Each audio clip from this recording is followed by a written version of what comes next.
Good morning all of you students. मैं निर्मल कुमार आप सभी का स्वागत करता हूं KK ITI के ऑनलाइन क्लासेस में। स्टूडेंट्स, आज मैं जिस टॉपिक के बारे में बताने जा रहा हूं उस टॉपिक का नाम है वेल्डिंग। वेल्डिंग होता क्या है? जनरली वेल्डिंग आप सभी ने कहीं ना कहीं होते हुए देखा होगा। वेल्डिंग का प्रयोग किसी भी दो मेटल को आपस में अस्थायी रूप से जोड़ने के लिए किया जाता है। मतलब क्या है, वेल्डिंग एक प्रकार का परमानेंट फास्टनिंग डिवाइस है। इसमें हम लोग जिस पार्ट्स को जोड़ते हैं उस दोनों पार्ट्स को पहले एक पॉइंट तक गर्म करते हैं। गर्म करने के बाद किसी अलग से फिलर मेटल का प्रयोग करके इस दोनों पार्ट्स के बीच के गैप को भर देते हैं। तो यही आपका वेल्डिंग कहलाता है। वेल्डिंग का क्लासिफिकेशन दो तरीक़ा से किया गया है। एक होता है आपका ऑटोजीनियस वेल्डिंग और एक होता है हेट्रोजीनियस वेल्डिंग।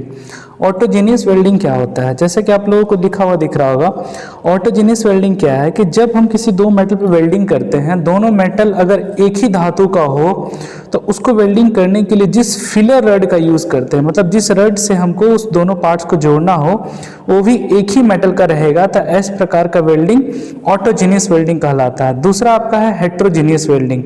हेट्रोजीनियस वेल्डिंग क्या होता है? जब दो अलग अलग धातु को हमको अगर स्थायी रूप से जोड़ना हो तो वो कहलाता है आपका हेट्रोजीनियस वेल्डिंग। इस पे हमको ध्यान रखना चाहिए कि जोड़े जाने वाले पार्ट्स जो होते हैं उसकी तुलना में फिलर रड का, मतलब इलेक्ट्रोड का मेल्टिंग पॉइंट कम होता है। अब जानते हैं हम लोग प्रेशर के आधार पर वेल्डिंग कितने टाइप के होते हैं। प्रेशर के आधार पर वेल्डिंग दो टाइप से किए जाते हैं। एक होता है आपका फ्यूजन वेल्डिंग और एक होता है आपका नॉन फ्यूजन। फ्यूजन वेल्डिंग को हम लोग नॉन प्रेशर वेल्डिंग भी बोलते हैं। तो चलिए पहले जानते हैं कि फ्यूजन वेल्डिंग क्या होता है। फ्यूजन वेल्डिंग क्या है? इस विधि में हम जिस मेटल पर वेल्डिंग करना है उसके किनारे को हम लोग पहले गलनांक बिंदु तक गर्म करते हैं, मतलब उसको हीट करते हैं, और जब वो पिघलना स्टार्ट करता है तो उस जगह पर हम लोग एक अलग से फिलर रड का प्रयोग करके उस गैप को भर देते हैं। तो वो आपका कहलाता है फ्यूजन वेल्डिंग। इसमें हम लोग धातु को गर्म करने के लिए इलेक्ट्रिक करंट। वेल्डिंग जनरली तीन प्रकार के होते हैं। एक होता है आपका आर्क वेल्डिंग, एक होता है गैस वेल्डिंग, एक होता है थर्मिट वेल्डिंग। तो चलिए मैं आज इस तीन वेल्डिंग के बारे में डिस्कस करूंगा कि आर्क वेल्डिंग क्या होता है। आर्क वेल्डिंग क्या है? जैसा कि आप सभी को इमेज में दिख रहा होगा कि ये जो कारीगर जो कार्य कर रहा है यह है आपका आर्क वेल्डिंग। इसको हम लोग इलेक्ट्रिक आर्क वेल्डिंग भी बोलते हैं, क्योंकि इसमें पार्ट्स को जोड़ने के लिए हम लोग इलेक्ट्रिक करंट का यूज़ करते हैं, जिससे वो क्या करता है, इलेक्ट्रोड को गलाता है और साथ में जो पार्ट्स है जिसको ज्वाइंट करना है उसके किनारे को भी पिघलाता है। तो आर्क वेल्डिंग क्या होता है? इस वेल्डिंग में जोड़े जाने वाले धातु के किनारे को इलेक्ट्रिक करंट द्वारा ताप देकर गलाया जाता है। मतलब कि आपका जो पार्ट्स है जिसको ज्वाइंट करना है तो उसका दो किनारा को इलेक्ट्रिक करंट दे करके हीट देते हैं और दोनों किनारे को हम लोग गलने वाली अवस्था तक गर्म करते हैं। और गर्म करने के बाद जब वो पिघलने लगता है तो वहाँ पर हम लोग वेल्डिंग रड यानी कि आपका इलेक्ट्रोड का यूज़ करके उसको भी पिघला करके उस गैप को भर देते हैं। तो यही आपका कहलाता है इलेक्ट्रिक आर्क वेल्डिंग। अगला हमारा है गैस वेल्डिंग। गैस वेल्डिंग भी आप सभी ने कहीं ना कहीं देखा होगा, जैसे कि आप सभी को इमेज में दिख रहा होगा कि यहाँ पर भी आपका एक फिलर रड का यूज़ किया जा रहा है और साथ में एक गैस का यूज़ किया जा रहा है। वो गैस क्या करता है?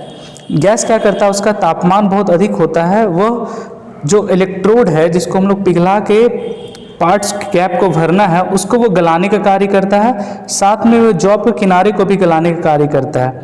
ठीक है, तो यही कहलाता है आपका गैस वेल्डिंग। गैस वेल्डिंग में हम लोग दो प्रकार के गैस का यूज़ करते हैं। एक कहलाता है आपका ऑक्सीजन और दूसरा होता है आपका एसिलीन। ये दोनों गैस के मिक्सचर से ही हम लोग फ्लेम जनरेट करते हैं और उसी फ्लेम से हम लोग वेल्डिंग करते हैं। और अगला हमारा लास्ट है थर्मिट वेल्डिंग। थर्मिट वेल्डिंग का प्रयोग हम लोग हैवी पार्ट्स को जोड़ने के लिए करते हैं। जैसे कि आप सभी लोगों को इमेज में दिख रहा होगा कि यहाँ पर ये वेल्डिंग किया जा रहा है, ये थर्मिट वेल्डिंग है। इसमें आप लोगों को दिख रहा होगा कि किसी रेलवे का ट्रैक है, रेलवे का ट्रैक अगर टूट जाता है तो उसको जोड़ने के लिए हम लोग थर्मिट वेल्डिंग करते हैं। नॉर्मल वेल्डिंग अगर करेंगे तो जॉइंट ज़्यादा मजबूत नहीं रहेगा। तो थर्मिट वेल्डिंग क्या होता है? ये एक प्रकार का ऐसा वेल्डिंग है जिसका प्रयोग हम लोग हैवी पार्ट्स को जोड़ने के लिए करते हैं, जैसे कि बड़े बड़े कास्टिंग के प्लेट हो गए, गियर हो गया, रेलवे हो गया इत्यादि में। इसका मेल्टिंग पॉइंट जो होता है जहाँ हम लोग वेल्डिंग करेंगे वो मेटल के मेल्टिंग पॉइंट से दोगुना होता है। और इसमें हम लोग किसी फिलर मेटल के रूप में थर्मिट पाउडर का प्रयोग करते हैं, जो कि आयरन और एल्युमिनियम ऑक्साइड का मिक्सचर होता है। ठीक है, तो चलिए आज के क्लास में बस इतना ही। अगले क्लास में मैं आपको अगला टॉपिक के बारे में डिस्कस करूँगा। धन्यवाद।